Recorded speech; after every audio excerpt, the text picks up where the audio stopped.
அனைவருக்கும் கட்டாய இலவச கல்வி திட்டம், ரைட் டு எஜுகேஷன் திட்டம் தமிழகத்தில் முறையாக செயல்படுத்தப்படுவதில்லை. இந்த திட்டத்தில் ஏழை மாணவர்கள் முற்றிலுமாக புறக்கணிக்கப்படுகிறார்கள். தமிழக அரசினுடைய இந்த திட்டத்தினுடைய செயல்பாட்டினுடைய குறைபாட்டால் ஏழை மாணவர்களுக்கு தமிழக அரசு துரோகம் செய்கிறது.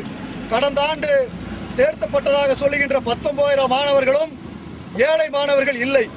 இந்த திட்டத்தில் தமிழக அரசு ஏழை மாணவர்களை வஞ்சிக்கிறது.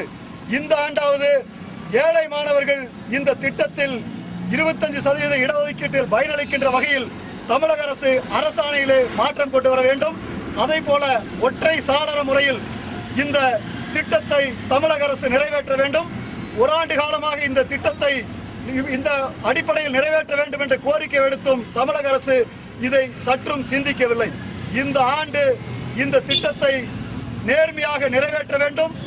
ஏழை மாணவர்கள் தனியார் பள்ளிகளில் 25% இடஒதுக்கீட்டை பெற வேண்டும் என்ற அடிப்படையில் கல்வி அலுவலகத்தை முற்றுகையிடுகின்ற போராட்டத்தை புரட்சி புயல் வைகோ அவர்களின் தலைமையிலான மறுமலர்ச்சி திமுக இன்றைக்கு சூலூரிலே நடத்துகிறது.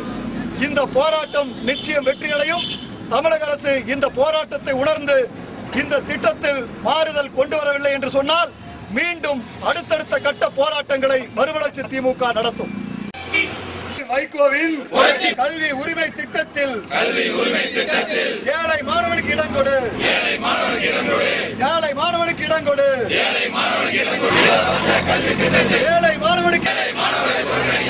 மாற்று மாற்று அரசாணையை மாற்று, அரசாணையை மாற்று,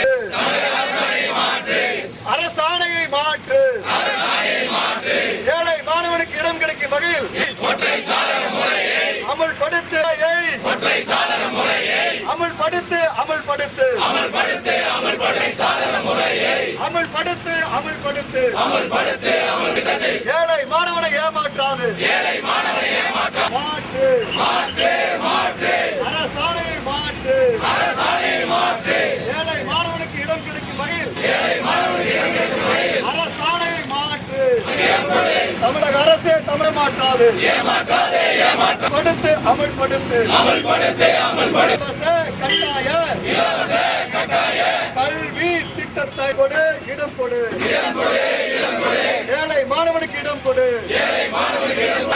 ஏமாற்றாதே ஏமாற்றாதே ஏமாற்றாதே ஏமாற்றாதே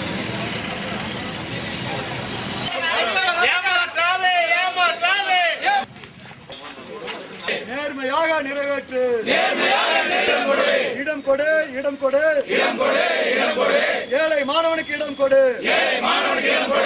மாற்று, ஏழை மாணவனுக்கு இடம் கிடைக்கும் வகையில் தமிழக அரசே நடவடிக்கை எடு, ஜெயலலிதா அரசே நடவடிக்கை எடு.